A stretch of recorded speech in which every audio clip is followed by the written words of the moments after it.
E vamos que vamos. Você já ouviu aquela do programador que ficou preso no chuveiro?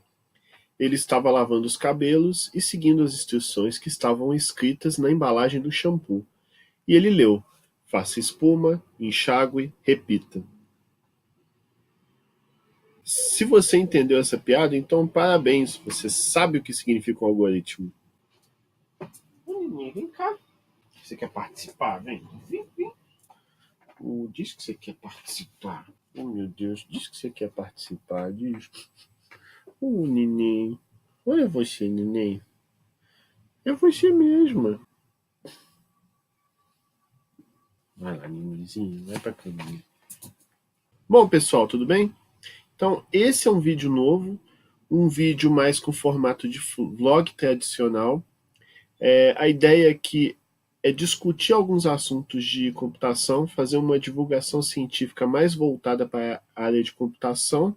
E para começar, eu estou seguindo um livro que eu comecei a ler e tenho gostado bastante, que se chama Desmistificando Algoritmos, do autor Thomas Cormen. Para quem não conhece ele, o Thomas Cormen é um professor muito importante de computação do Dartmouth College, e ele tem um dos livros mais famosos de algoritmos, que se chama Introdução aos Algoritmos, que é um patacão de livro, uma bíblia bem grande, eu não estou com ele aqui agora, mas é um dos livros mais importantes de computação.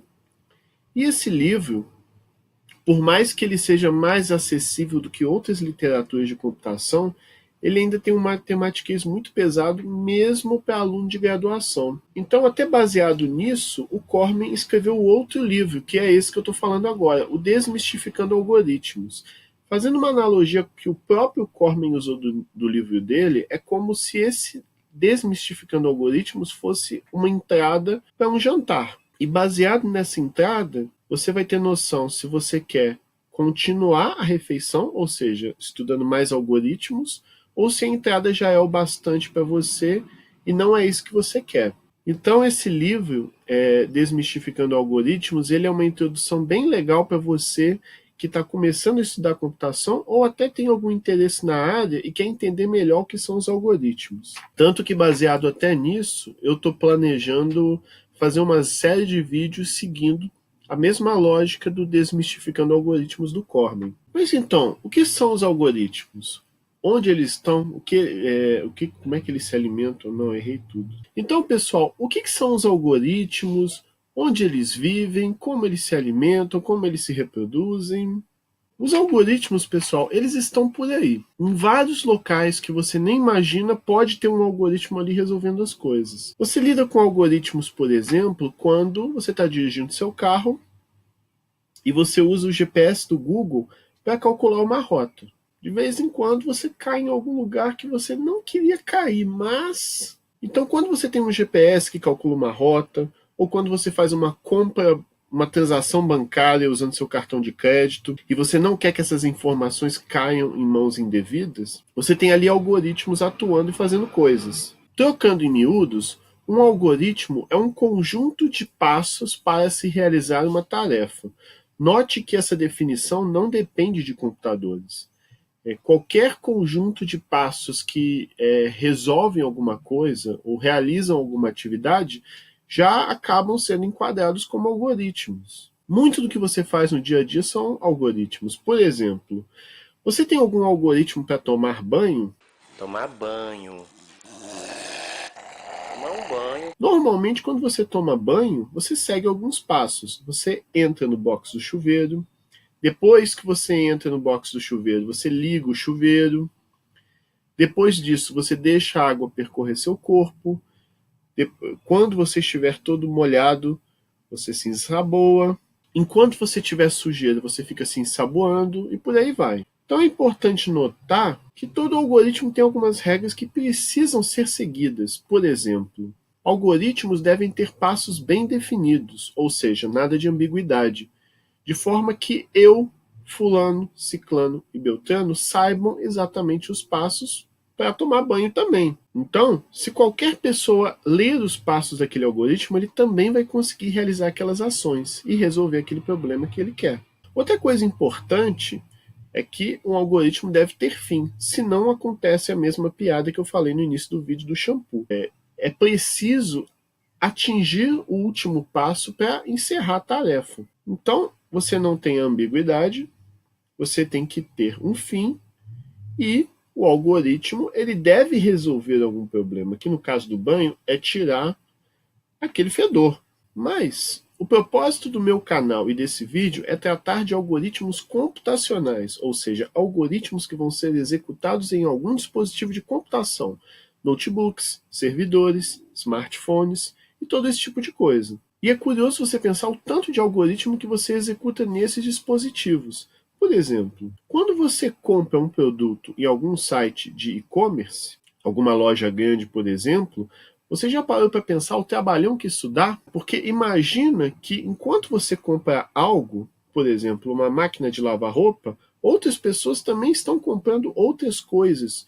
Em todos os lugares do país, coisas de mais diversos tamanhos. Olha como é difícil realizar todo esse transporte. Imagina que você tem caminhões por aí que precisam ir transportando essas compras que você faz pelas mais diversas cidades. Você precisa pensar na logística adequada, ou seja, você precisa pensar qual seria a melhor maneira de alocar esses caminhões, alocar essas pessoas e definir a melhor rota para ir transportando tudo com o mínimo de mão de obra possível e o mínimo de gasolina que todo esse transporte vai causar. Então, note como isso é bastante complicado.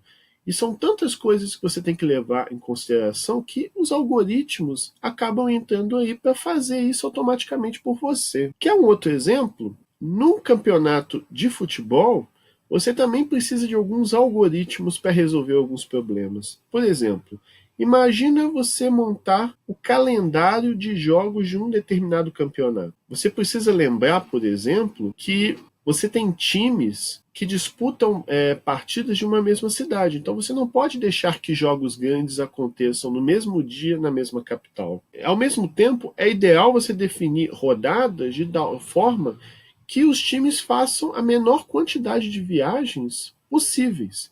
Já que num campeonato você vai ter, por exemplo, num campeonato brasileiro, você vai ter times de todo o país.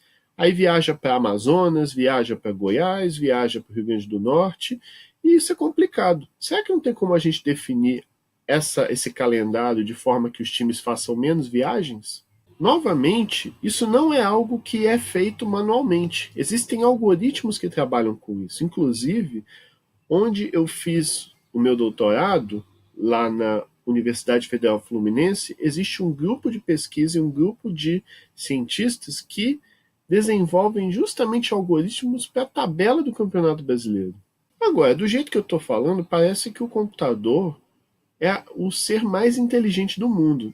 Mas, para ele fazer isso, as coisas precisam ser muito bem explicadinhas. Sou aquele cara que gosta das coisas muito bem explicadinhas, nos seus mínimos detalhes. Isso só dá certo se esses passos forem muito bem definidos. Por exemplo, imagina que você está fazendo um algoritmo para definir uma rota de GPS mesmo. Imagina então que você está dirigindo um carro e percebe um tráfego ruim. Eu pergunto para você, o que é um tráfego ruim? É quando você tem 4 carros parados na sua frente? Ou 10 carros parados na sua frente? Ou 20? Como é que você explica para um computador, para um algoritmo que calcula tráfego de um GPS, o que é um tráfego ruim? Note como isso começa a ficar complicado. Dar detalhes que o algoritmo precisa para resolver um problema, em alguns momentos fica muito subjetivo, ou bastante complicado mesmo. É por isso, por exemplo, que a gente não escreve algoritmos usando a mesma língua que a gente fala, o português. Porque o português permite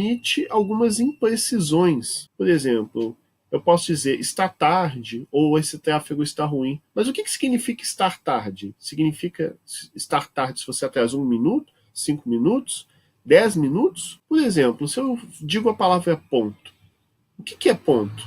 É o ponto de ônibus? É um ponto final? A nossa linguagem é muito boa para a gente se comunicar porque ela permite essa ampla gama de possibilidades. Mas para o computador é péssimo, fica muito confuso para ele entender. Então a gente criou linguagens para se comunicar com os computadores de forma precisa.